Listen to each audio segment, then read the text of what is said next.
It's the first European art film I've seen that ended with a sequel tease. Yeah,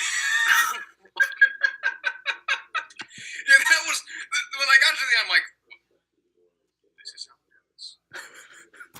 To be continued. And now we embark. To be continued. Yeah, okay. Sure. Alright, welcome back, once again, to the Hack Fraud Show. Hack Fraud Show. Too true. Perhaps less infamous than we'd like it to be. This week... That is true. This week we examine... This week we examine the acclaimed German film artiste Wim Wenders. Yes. Through probably his two best-known movies, I would think. Yeah, I think he got the most acclaim for Wings of Desire. It's the one I've heard the most before. I'm not too sure. Where do people rank Paris, Texas among the Wim Wenders? I wasn't too sure, except my roommate has the Sight and Sound best 250 movies list up on the fridge, and I was looking at it one day, and Paris, Texas is at 185, I think. So, good for it. Hey, it got high acclaim from the Vidiots, and that's all we needed. Yes, that is true. Also, Roger Ebert. Roger Ebert had a glowing 4-star review for it. Yay. He put it in his great movies list. Well, it is a great movie, but we will get there momentarily. So, the usual question, what's everybody been watching? Well, Reed, what did we see? Well, we saw a little film. It's a little film, very short. It was a very short 2 hours 40 plus minutes and it was a loudly titled film called Silence. All right, well, no spoilers on this, please, because I'm seeing this movie later today. Oh no, I'm not gonna. It's fascinating. It is. I think it's a movie unlike no other. It's a movie that, as everyone, you probably heard it. It's about Andrew Garfield and Adam Driver going to Japan as Jesuit missionaries during a time in Japan. Yeah. When there was, to quote Vidiots, a reverse inquisition. There was essentially a politicide of. Yeah. Well, more like a persecution, more like a state-sponsored persecution. And what it turns into is a fascinating musing on faith and what it means to have faith, what it means to be of different faiths, what that means. And also, I'm not too sure the movie knows this. Or maybe it does, I'm not quite sure about, but there's also a fascinating subtext of cultural appropriation. And where the Japanese government views these Christian missionaries as cultural imperialists. Which in a lot of places they were. Yes. And also, when Liam Neeson comes in and near the end, he gives this fascinating speech, and it's. I don't want to. I'm trying my best to tiptoe around spoilers because God, I just want to. I'm really excited for you to see because I just want to talk about it. Yes. I'm sure we will dive deep into that next week. Also next week, I think I will finally be ready to unfurl my best of 2016 list. For me, my best might be Silence, but we'll see. I'm gonna try. I've spent the last couple weekends knocking out the last few movies of the year that I had wanted to see, which I may as well talk about now, I suppose, because I've been. So I guess I'll start with a movie that did not come out in 2016. My roommates and I watched David Lynch's Mulholland Drive this past week. How was that? Another movie. I don't know, I've always kept myself at a safe distance from Mr. Lynch. I don't think I've ever seen one of his movies in full. Another movie where really all I have to say is, what the fuck? Oh my... there's a... I mean, you watch the beginning of this movie really just sitting there going, what? What? And then, as it goes on, you, at least for me, I, slowly started to get into it. and then there's a big twist toward the end, and then you're all of a sudden you're like, wait, what again? And then Part of the Tim Allen again. uh, so Mulholland Drive, it's interesting. I cannot honestly say I'd recommend it. There was a poll recently that the BBC did where they polled critics from around the world as to like the best movies of the 21st century, and Mulholland Drive was number one. And man, I don't get it. And the more I'm finding is that, like, when people say, like, man, what the fuck, I'm finding that less and less a pejorative as I go deeper into my film viewing career. Well, John, I honestly don't know whether you'd like it or not. It's, you know me, I'm all about story construction, and man, is some weird shit. I am a man about ideas and characters, and doesn't have either. Yeah, I'd say so. Okay, well, maybe I will. Like I said, I've seen like the beginning of Eraserhead, and I don't know how old I was when I started that, because I just went through like the first 30 minutes and like. And I have to do homework. I will say, Eraserhead is 86 minutes. Mulholland Drive is 146 minutes. So maybe I'll like Eraserhead more. I do plan to watch that at some point. I don't know, but it's. Maybe, should we put David Lynch on the docket of filmmakers we should do in the future? God, I don't even know. We'll see. We will see about that. Because with David Lynch, there's like 3 movies that like anybody thinks are good, and one of them is Blue Velvet, which a lot of people just hate. And then there's Mulholland Drive, which pretty much everyone agrees on, and then there's Eraserhead, and like everything else is like incredibly polarizing.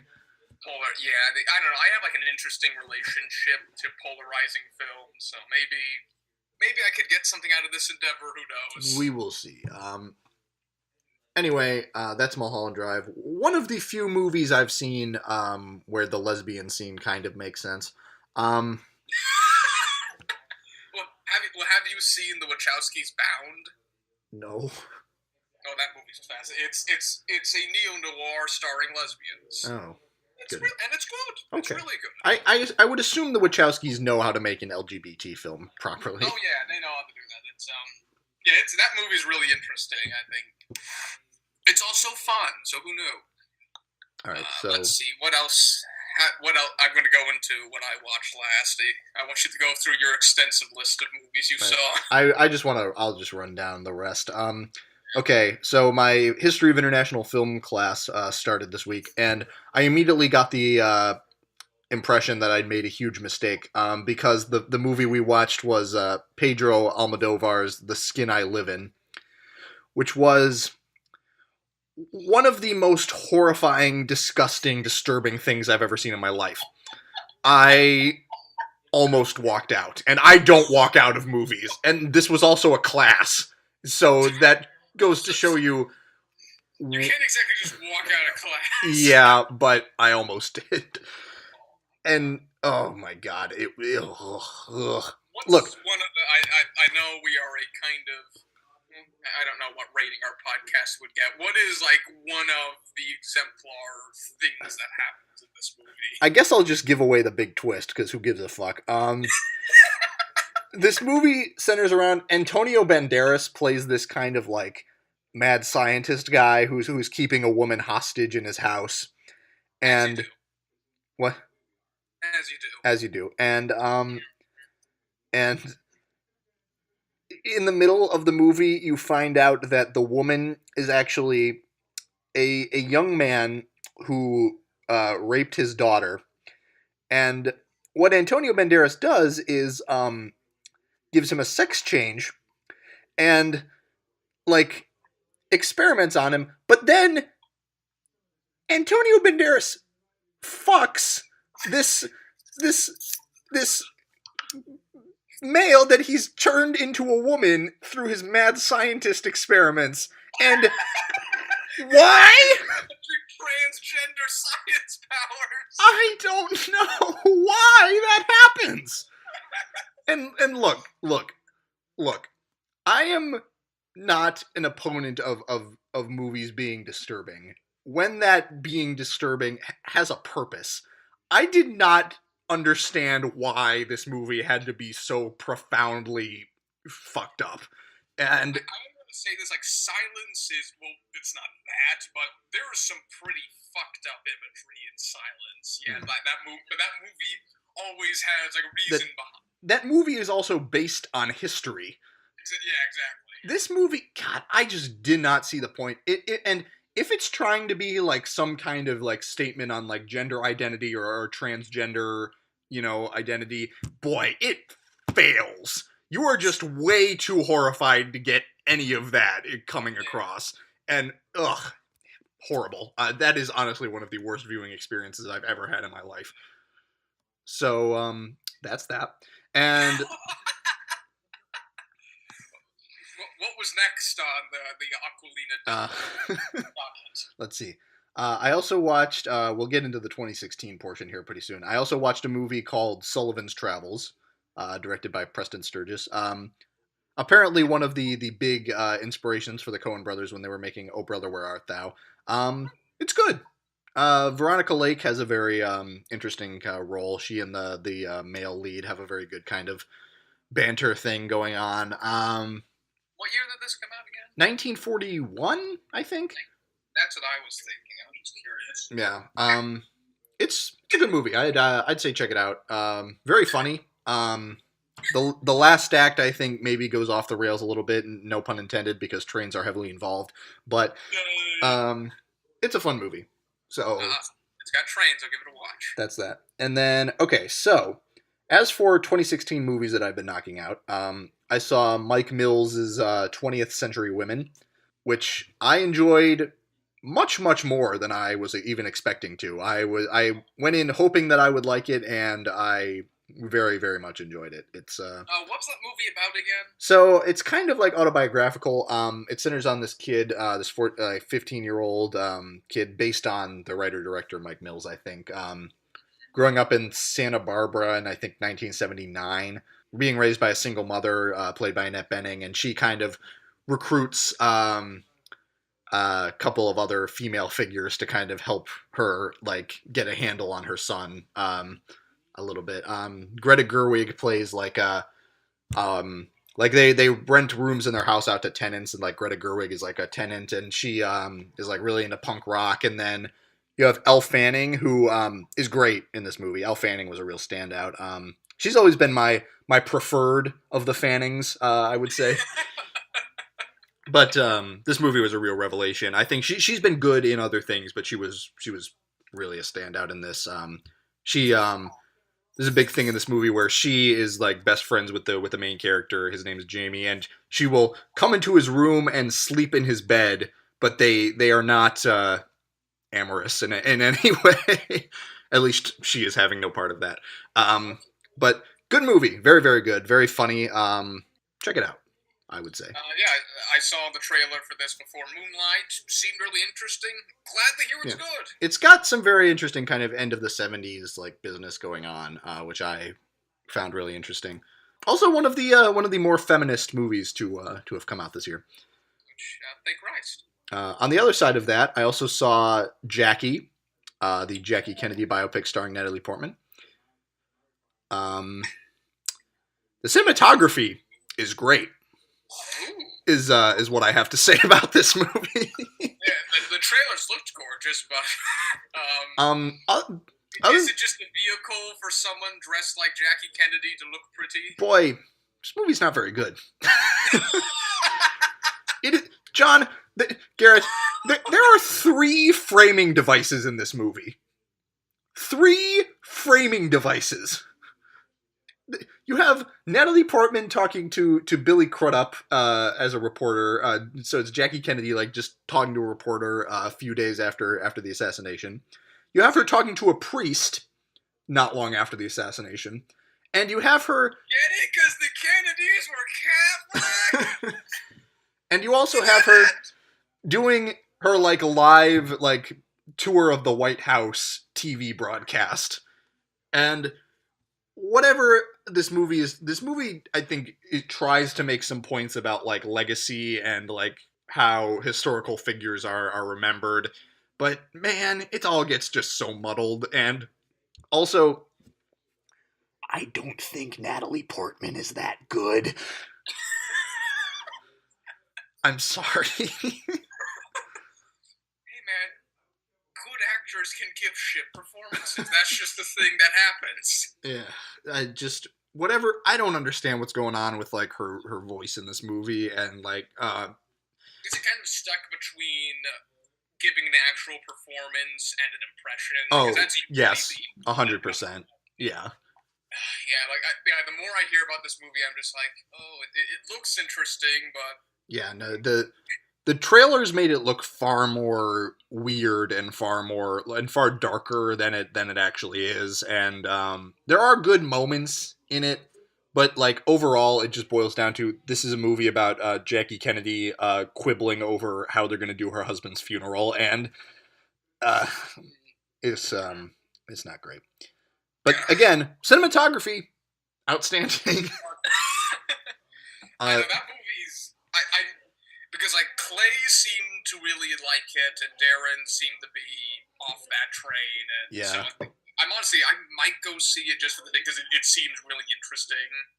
I think it's a movie that you kind of have to have an opinion on, because I think a lot of people like really like it, and then a lot of people really hate it. So And I love polarizing movies, so that's so there's that. It looks great. They shot it on 16 millimeter in my favorite aspect ratio, 1.66 to 1. And then, last but not least, certainly, I watched Ezra Edelman's 7.5 hour documentary, OJ Made in America, which is incredible. I watched it in I wouldn't call this a movie, just because I watched it in 5 hour-and-a-half long parts, which they divided into for its TV airing. I think all the like chapters work very well, like as self-contained little things. I just binged it over like 4 or 5 days, and it's incredible. I actually really enjoyed the FX series, the People v. O.J. Simpson American Crime Story that aired earlier this year. And this documentary just adds and expands upon that series in such an interesting, and it's fascinating, and it's been the year of the O.J. Simpson case. it really has. It's been a very weird year of resurgence for that. Why did that come around again? I don't know. I think it was really just a coincidence. Like, these two things happened to be in development at the same time, according to what I've read anyway. I don't know. That case has always just fascinated me. I think it's a fascinating story, and it's stuck in public consciousness. Yeah, and the documentary makes it into just a great like meditation on like race and celebrity in America, and like the police's relationships with the African American community. It's just fascinating, and I think everybody should see it. It was a huge part of the public eye this year. And I for the sake of cultural edification, I should probably seek it out. Yeah, and I don't watch a lot of documentaries, and this one just blew me away. With the amount of like straight up narrative in theater films we see, it's genuinely difficult to go seek out documentary. Yeah. So that's me. That's what I've been watching. John, what? I made a mission to complete something that has been off my cultural radar for years, and I felt like this needs to change. I finally watched Monty Python and the Holy Grail. Oh, you hadn't seen that? I hadn't seen I had never seen the full thing. Finally. Well, I've finally seen it. It's more experimental than what you might expect. That is true. Like the random, I love all the random animated bits, especially where the final climax is cut short by. Then the animator had a heart attack. Well, I can't really say where it's set because it seems like the whole thing is punctuated by the idea that everyone's in costume and the police arrest all of them, which is a great ending. I haven't laughed harder than seeing when the French castle just starts throwing livestock over the walls. Yeah.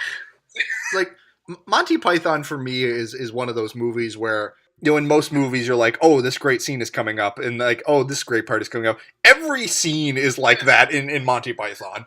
Get on with it! And it's a moment of... It's not a movie, it's just a series of skits, like, thinly veiled as a complete narrative, and it's kind of intoxicating. I'm not going to be controversial here and say that Monty Python and the Holy Grail is a great movie, and people should see it. I'm glad John decided not to go with the hot take approach for once. Well, after I watched it, I laughed. What the fuck is this movie? You can't really ask for much more than that with a movie like that.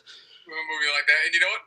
I might seek out more of Monty Python. I should do that. I've heard some of their other work is quite excellent. So I'm curious about meaning of life. But regardless, are we ready to do an awkward transition into the movies we were slated to watch? Yes, let's do it. Did you watch anything else, or? Yes.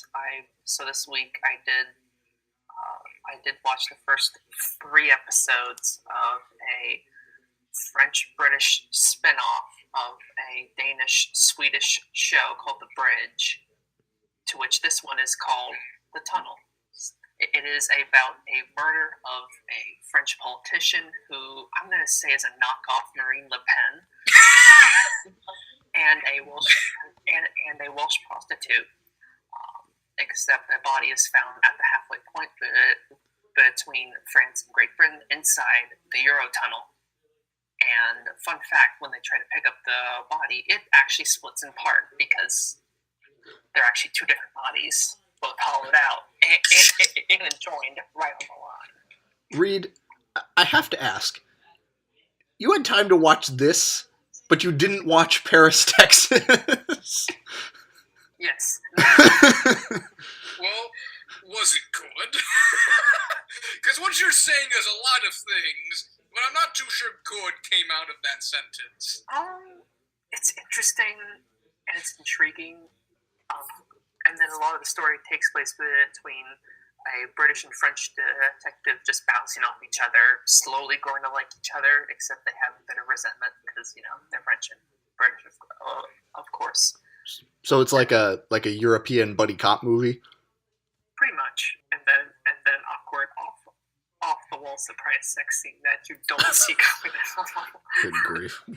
As they mostly are. And it is not subtle. I watched some pieces of the Amazon show Man in the High Castle because, of course, I did. Oh, and? Yeah, that show doesn't get what's interesting about the Nazis and the Japanese winning World War II. Except for, like, because that show's conceit is that, like, is dealing with parallel realities, you do get a scene where, like, a Japanese official goes from the Japan winning World War II timeline. He comes to our timeline, goes to a San Francisco bookstore, and starts paging through a World War II book. And that's pretty fascinating to watch, but outside of that, it's boring as shit. Move on. Okay. I like half watched the pilot for that show and was not very interested, so I never really followed up on it. Why don't make these things about the Resistance? The Resistance is the boring part. That's what I'm gonna say. All right. Well, let's move into a man who is not a Nazi. That would be Wim Wenders. I'm just killing it on the segues today. So Wim Wenders, one of the, I think, kind of like new German cinema pioneers.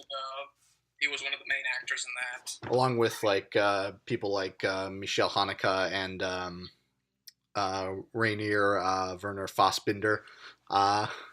Hanukkah is also really interesting. I'd recommend you guys look at him. Okay. So, what should we talk about first here? What shall we talk about first? Let's get Paris. Let's get Paris, Texas out of the way because we didn't see it. All right. Wait. Carrying Wings of Desire, because I think I have to leave a little early, depending on how long this discussion takes. Okay. Okay. Perfect. All right. So let's talk 1987's Wings of Desire. Which sounds like a cheap porno. It kind of does. The actual German title is Der Himmel über Berlin, Right. which does not translate to Wings of Desire. It translates to the sky over Berlin. Over Berlin. Not sure why they didn't just call it that, but it's a better title. I don't know. Guess that's not important. Yeah. All right, so this movie follows a couple of angels who follow the surprisingly existential and philosophical thoughts of like every single person in West Berlin. Like that was the one thing that immediately stuck out to me of this movie. So the angels are like walk like throughout Berlin and like can read people's thoughts. And my first thought with this was apparently everybody in Berlin is like way more philosophical and introspective than we thought. Hey man, the wall's up. They're inside a bubble. They're thinking their weighty German thoughts. No one's thinking about sex, obviously. But... and then so I guess the main plot arc of this movie is that one of the angels, I think his name is like Damiel or something like that, falls in love with a trapeze artist, a mortal trapeze artist, and eventually decides to fall from heaven and join the human world. Yeah. It's a very loose plot, I would say. I mean, that's technically the plot, but the actual falling to mortaldom, that happens, in like minute 90 of this thing? Yeah. It happens, I think there was about a half hour left when that happens. That last half hour, I would say, I actually really enjoyed. I did as well. God, I love Bruno Gans. He plays Daniel. There is, I love the scene where he's with Peter Falk, and he's like, time! I was about to say, then coffee and... there's another subplot in this movie where apparently Peter Falk used to be an angel. Who knew? Falk as himself. Peter Falk as himself comes to Germany to shoot a movie and interacts with the angels because apparently he used to be one. Okay, I'm fine with that. It's this weird mix of like this mystical mythology of the angels and how there's kind of like their weird version of evolution where like things started as a field and then there were streams and trees and then the bipeds and like the bipeds were in our image. Like there's some strange like pseudo-Christian mythology in this. And like the angels are part timekeepers, part history keepers, and part don't commit suicide people. As well as part skyline gazers. Part skyline gazers, yes. In black and white is quite nice, I will say. As well as in color. Yeah. Probably even more than in color. But. Yeah, this movie has an interesting device where the world as experienced by the angels is black and white, but for humans it's in color, which is a very interesting device. And I think the cinematography in this movie is quite excellent. I think it's one thing to say, like, lots of people use black and white, but not all people know how to actually use black and white to its effectiveness. So, like, there's a sea of filmmaker and Wim Wenders who actually knows how to use black and white and how to really shoot things with it, how to make people look good in black and white. It's a thing to see. I mean, also the camera work in this movie is phenomenal, I think. Yeah, in the beginning, when the camera's flying over a city block and all this goofy flyover, the first thing I thought was John. This movie does seem to have my kind of narrative, where it's like there are characters that exist, but it's mostly just like existential vision after existential vision, like that you follow people like Peter Falk and like the trapeze artist, and to me the most fascinating is the dying poet. this might be one of my favorite scenes. This is my favorite scene in the movie. It's him It's just the old man walking between the walls, and he's saying, "Where is Potsdamer Platz?" There was the coffee shops, then came the flags, then came the war, and now there is no Potsdamer Platz, which is because Potsdamer Platz was destroyed in the war and was never rebuilt until after the wall came down. So, like, I think that's fascinating. Like, I think. This is sort of, it's kind of weird to relate these two movies, but I think this movie does for Berlin what's in the subtext of The Third Man, is sort of like contextualizing post-war Vienna with this. It's Cold War era Berlin. Yeah, I was gonna say, this movie I think gets some attention for being just like an interesting portrait of Berlin, like right before the wall came down. I kind of call it's the Berlin movie. Yeah. And I think Wim Wenders really knows like how to shoot this city and how to kind of explore it. And also there's a very interesting kind of motif of like isolation in this movie. Yes. Which is kind of works very well when you have a city that's literally like enclosed by a wall. Yeah, like you have like everyone seems to be in their own little compartments. Like you go to the huge expansive library, and no one's really conversing with each other. They're all in their little worlds. They're all within their books. Like you go to there's like the opening shots of them going through houses, and they're all in different rooms, and none of them are interacting with each other, which is fascinating. It's a movie that it's about vignettes. Yeah. Yes. It's a movie about like let's take this place we find fascinating and we find has all these existential questions, and let's like do. Oh, angels? Oh, that's interesting. We'll have them be like these objective viewers of this earth, and we'll make a movie around that. And that's kind of where my main problem with this movie comes in. Like, this concept is outstanding. Like, I love the idea of like angels that just kind of walk invisible through the world and just kind of commune with people. Like only children can see them. Yeah, and the idea of one who just wants to join the human world, and also I love Peter Falk, so that's it all. All the pieces are there, but it just never quite coheres all together for me. I was just I was sitting there and like at least an hour of this movie is spent just looking at random people and like hearing their like whispery voiceover thoughts, and I'm like. After a certain point, like, I just don't care about that. I'm like, okay, like, there is a story here. Can we, like, get on with it? Yeah, it's a movie of vignettes, and I enjoy vignettes, some vignettes more than others. Like, I honestly really love it when the movie just kind of veers off its plot and just goes like, hey, look at the poet who's looking at little model solar system and walking through what used to be Potsdamer Platz. Hey, look at him. Look what he's doing. And so they're just going through all the pieces of this West Berlin that this movie creates. If anything, like the main plot with like with Bruno Ganz and the trapeze artist, that's the bit I find the least interesting. What do you think, Dr. Reed? Yeah, so this movie for me was it kind of reminded me of all the thoughts in Amelie's head, and Amelie's sort of in the beginning, except extended by about 3 times that. And more weighty in German. Yes, more weighty in German. Although I will say my viewing experience was a little bit less satisfactory because it took me a couple times to even try to get the subtitles right. Although it was in German, having taken 6 years of German, you could understand? Know this stuff. Some of the stuff, yes.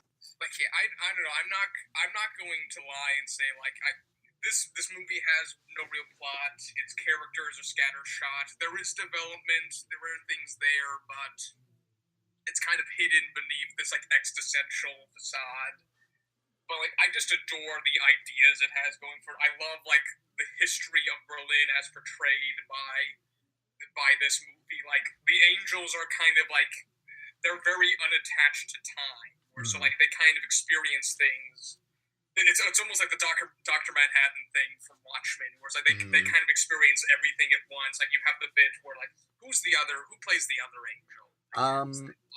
I'm not Otto Sanders or something like that. I'm That's not. what I'm thinking. Oh yeah, Otto Sander. Yeah. Like he's in the car and he's going like to the film shoot, and like what we cut between like him in 80s Berlin to around he's driving through, and the war is around them. You see like buildings crumbling and so forth, and then accumulates is when like where they arrive to is like this movie set in 1940s Berlin, which is fascinating.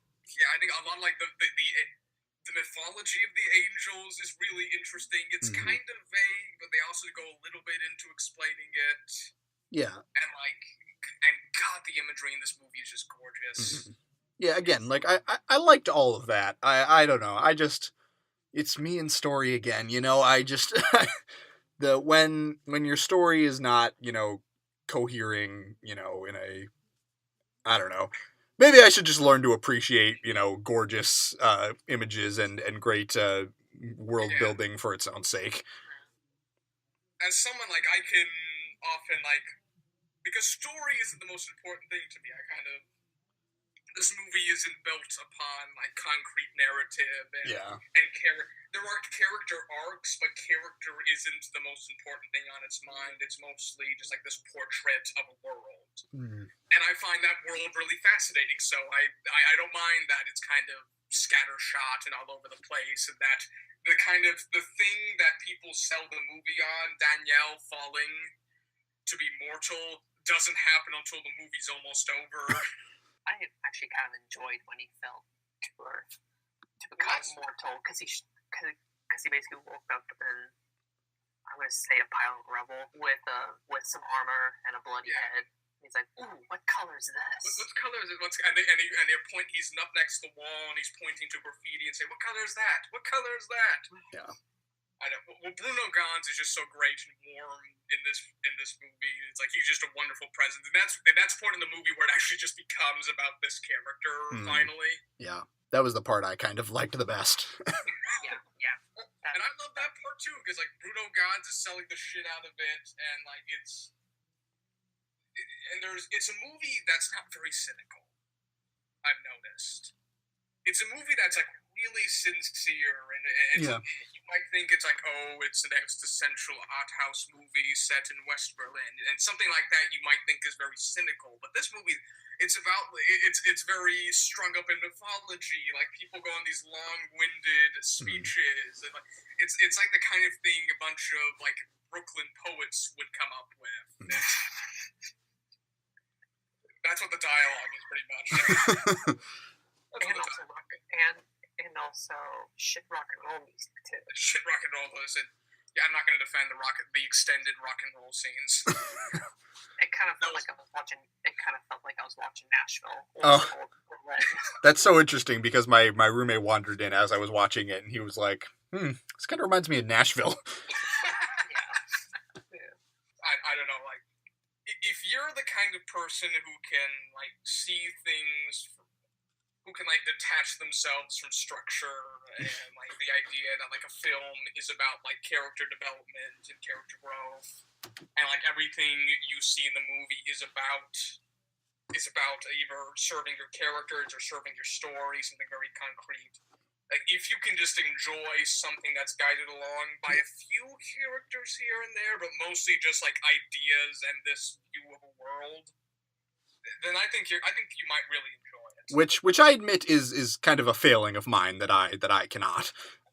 Well, that's not a failing of yours, because like some people just can't do that. Some people are just really tied to, if not like a 3-act structure, just like the idea of like character development. And like a movie, like this is the point at the end of adaptations, that movies are about change. They are about growing. And whilst that's kind of here, it's very much about periphery around that. Yeah. See, the problem I have with this is that the so-called character growth, in my opinion, is a bit asymmetrical, and that it mainly picks up when Daniel ponders falling from heaven and becoming mortal. And most of the movie is just him pondering, at least in a screen time perspective. It's weirdly rough and shaggy around the edges, despite how like lyrical it looks. Well, nothing. I guess it's just disappointing to me because I feel like there's a movie that like is much more my speed and that I really would have enjoyed, like buried in there somewhere. Yeah. I'm not gonna say a better movie, but like I feel like just a movie that I would have enjoyed more. A more focused movie. Hmm. Because like this movie isn't focused. No. This is a movie with ADHD. Yeah. But like, I sometimes love movies that have ADHD that are just like, oh, that's a really interesting thing. Go over there. Yeah, let's see that. Yeah. And like, it's also like this. It's kind of the history of Berlin in this movie is fascinating. How it shoots Berlin is just gorgeous. Like It does make me appreciate Berlin a bit more. Yeah. It's an ugly city, at least in this incarnation, but like how it's shot is just fascinating. So like I will recommend it to people who might stand it. Yeah. I guess I would say pretty much the same thing. All right, so that's Wings of Desire. Shall we move on? Berlin. The sky. Let's just call it the sky over Berlin. The sky over Berlin. Okay. Well, And speaking of fallen from heaven, I have to go. okay. So, Goodbye, Dr. Reed. Goodbye, enjoy Doctor. Paris, Texas. You have served us well. Enjoy Paris, Texas. Oh, we shall. Is that a real place? Yes. Yeah, Paris, Texas is a real place. Okay. It's a common joke in Texas. Yes. Even though they do not go to Paris, Texas in the movie Paris, Texas. All right, so let's The earlier Wim Wenders movie. let's circle back to 1984 to talk the Harry Dean Stanton starring Paris, Texas. Let's just go on. God, Harry Dean Stanton is good in this. Oh, he's incredible. He's an actor, and like the Vidiots were on a big Harry Dean Stanton kick because they had like an event for him. This man, because apparently he's never won a major award, which the fact that he was not even nominated for an Oscar for this movie is just confounds the mind. The best actors can get so much through with just like a blank expression. I guess like that's just like an extension of the Kuleshov effect. But like there seems to be such a history on his face. Yeah. Like that, you really think that this man has walked through the desert and back. Mm-hmm. And you know what? Not everyone can do that. And it's so interesting how like his arc through the movie just takes him from just being like a silent, pondering, just kind of staring into the middle distance character into someone who just delivers this just show-stopping monologue toward the end of the movie. It's someone who is. It's kind of like an extension of what Wings of Desire is doing insofar as we have a person who's really detached from the world around him, who then learns like he gets more involved with his son, like he goes out to see his ex-wife. Yeah. But then the ending is him going back out again and again becoming that sort of objective viewer. Yeah. So this movie follows Harry Dean Stanton, who kind of wanders out of the desert in the first couple of minutes and is not just the first thing. We just see a man come out of the desert, like he goes into like a bar, chews some ice, collapses. Yeah, and we slowly find out that like he's been missing for like 4 years, and his brother and his wife have been his brother and his brother's wife have been raising his son. His former wife has also disappeared. So, and then the movie just kind of follows him kind of reacclimating to society and trying to bond with his son. And then takes just a turn and becomes a very different just kind of road. This movie has like 3 modes. It has like just kind of a fun little weird road trip movie with Harry Dean Stanton and his brother. And him just walking off at random. Almost kind of like Rain Man a little bit. And then the opening did have a lot of Rain Man aspects to me. And then the middle section just kind of follows him just kind of getting back into society and trying to bond with his son and trying to just get some semblance of his old life back. And then the third series of scenes where like they're like walk together but on like opposite sides of the road. Yeah. And then in the third section, it becomes yet again like just another kind of road trip movie where he and his son go off to find his wife. With jingly guitar music about. And really, I think all all of those movies are great in their own ways, and this movie really just floored me. It's an amazing movie. Are there any other movies quite like this one? Not that I can think of. Structure that have this tone. I'm kind of sort of stunted of what to say about it, because like it is just quite such this experience where like you're at first you're just presented nothing. It's like, here's a guy that comes out of the desert, but then like just through it you just keep like it's a movie that like slowly gives you information. It never, I think the closest thing to a full like information dump is that final monologue at the end. Yeah, I don't think there's any other movies like at all like this. Like each like section has like its own kind of parallels in film, but none of them like just cohese into something just so that's such a complete experience as this movie.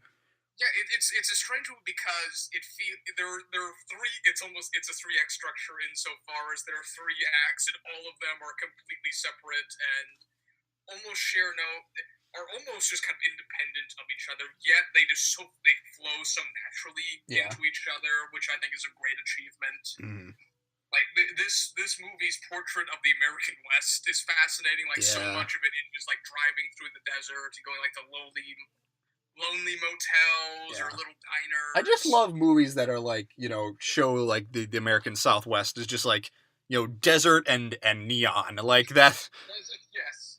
Like, I love the way Blood Simple does that. I love the way that's done in this movie. And yeah, Wim Wenders has a great eye. Yeah, and just Harry Dean Stanton really just carries this movie, and it's so incredible. You cannot really understate like how much he carries this movie. Yeah.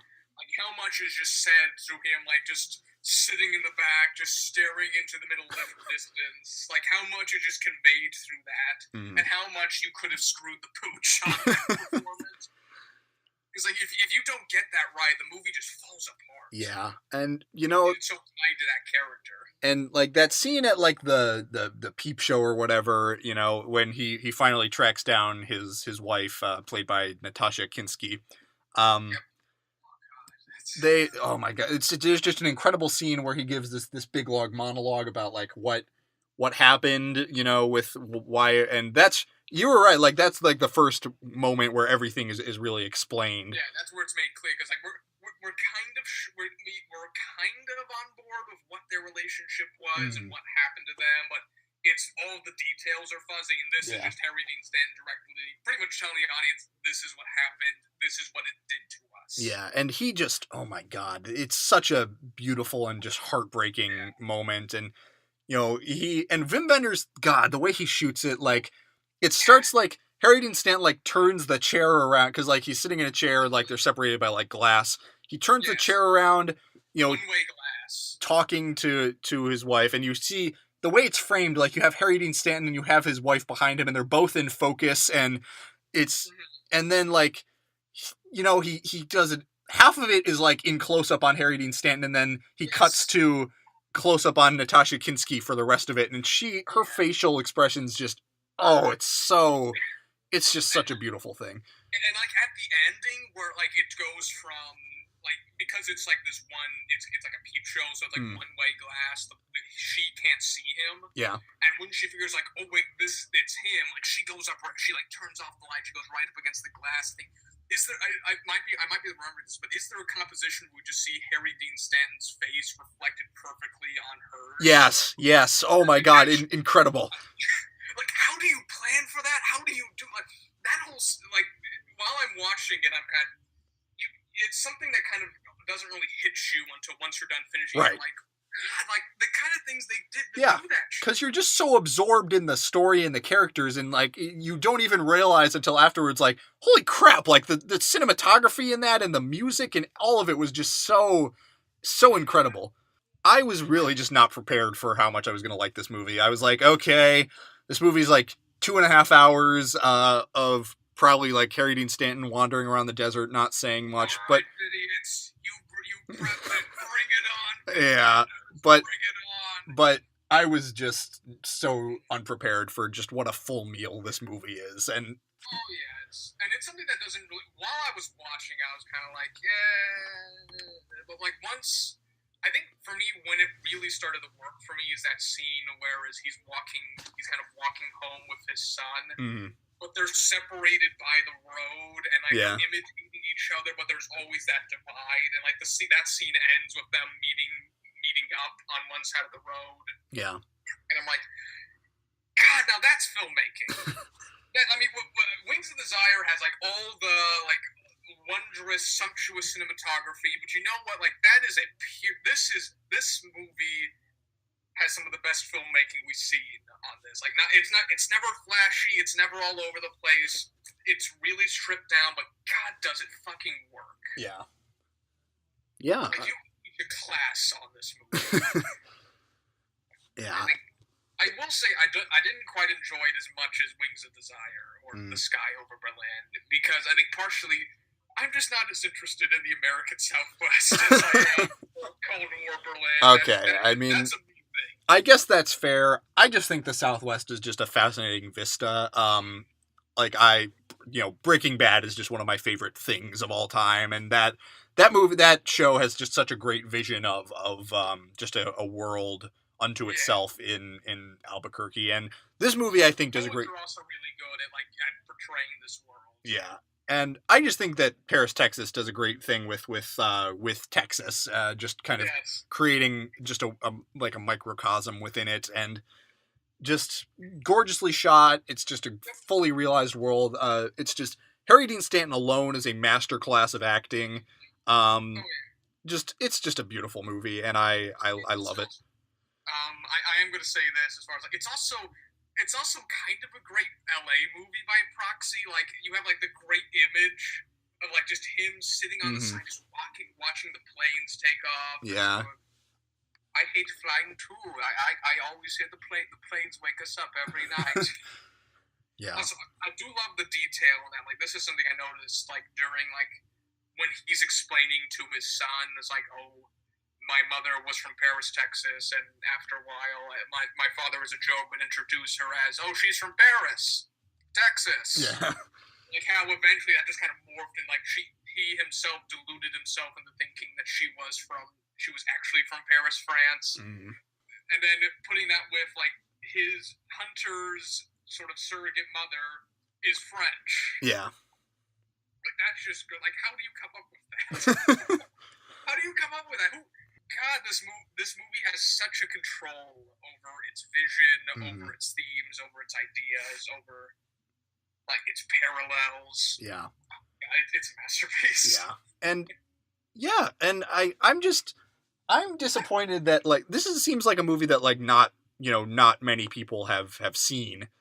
No, until the Vidiots talked about it, I really hadn't heard anything about it. Yeah, and I wish more people would see it. I just think it's spectacular. Maybe there should be just like a college class on it. It's like, here we are, it's Paris, Texas. You want to know film? We'll get you your film. Yeah. Yep. But it's like, that's a strange thing. I've heard of Wings of Desire before. I've heard of, like Wings of Desire is kind of the Wim Wenders movie. This is kind of like pushed under the rug a lot of the time. Which is so strange. It's just, yeah. Paris, Texas is a bit more of a crowd pleaser. Yeah, and it really is. It's a strangely like uplifting movie. Even though it does end with got like this really strange, bittersweet ending. Yeah, and Harry Dean Stanton kind of just drives back off into the distance, and very strange kind of to end your movie that way. But I think it works just perfectly. Like it's this weird sort of like circular structure where like he starts as someone just without attachment, just completely cold from the world, and then kind of ends him. Yeah. Just because, but he goes on a complete journey, like over the course of that circle. It's satisfying because he's been through all the things you need for a character. He just realizes that he is not someone who can adequately live a life like that, I guess. Yeah, it's fascinating. We highly recommend Paris, Texas. Yep. The Vidiots were right. Yeah. They're usually right. They usually are. I don't know. I think has there been a Vidiots movie where Broadcast News was like a Vidiots movie that was really cold on. I still want to like that movie more than I did. I don't know. If it still feels like a TV movie. All right, well, let's not get into that. So that closes the book on Wim Wenders week. Wim Wenders week, if you will. Yeah. Good thing I didn't open the podcast with that, or people might have turned it off. So, I think I have an idea for next week. Might be a little might not be the best idea to go back to the Studio Ghibli well already, but I'd like to kind of keep us on this foreign film kick, and I want to see some Takahata movies. So you want to do Grave of the Fireflies and the Tale of the Princess Kaguya? I think we should do Grave of the Fireflies, and let's do Only Yesterday, because that's one that I would like to look at. I think I have no objection to this. All right. I was thinking maybe we need to do like Carol Reed week at some point. Yeah, we will. We should do that at some point. Because that's his movies are short. Like they're also really tied to like a European history because him is a British filmmaker, which I think is that technically foreign film? Maybe not. It's more like British film, which is in our language, but like it's tied to a foreign history. But his movies have such like a European, ness to them. Which is great. The Third Man could only ever been made by European. Yeah. So, okay.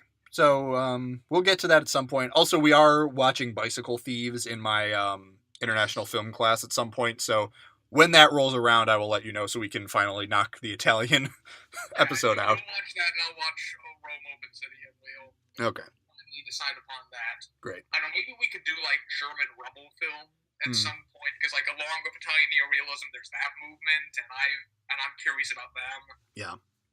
Some of them were made by the Italian neorealist directors as well. So. Well, we could even we could pair Bicycle Thieves with one of those if we really wanted to. That could be arranged. Because I've seen like one scene from Rome Open City.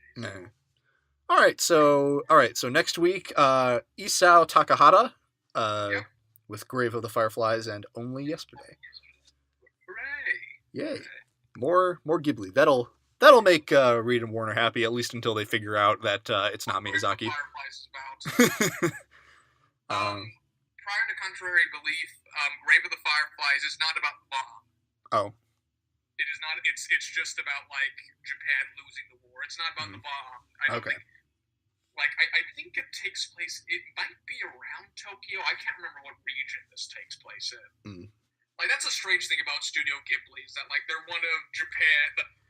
The Studio Ghibli is what Pixar wants to be, but by proxy of, like, who they're owned by and, like, the nature of an American studio, they just can't be that. But also, I think you could also argue that Pixar is a more interesting studio.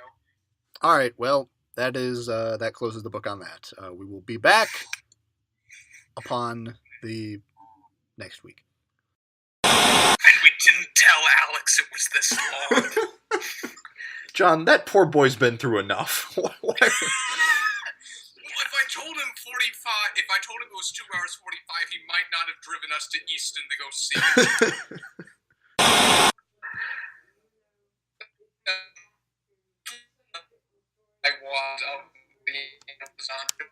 Hold on, John. Okay, two things. One, fuck. Two, is there like a little model Eiffel Tower in Paris, Texas? I wouldn't know. I've never been there. There might be, but let me do some quick Wikipedia research. John, you killed your Wi-Fi. I know. There is a tiny model of Eiffel Tower. Yes. And it has a little cowboy hat on it. Oh my god. God damn it. Okay, never mind that. Thank God that wasn't in the movie. Paris, Texas is so good it gave me a nosebleed.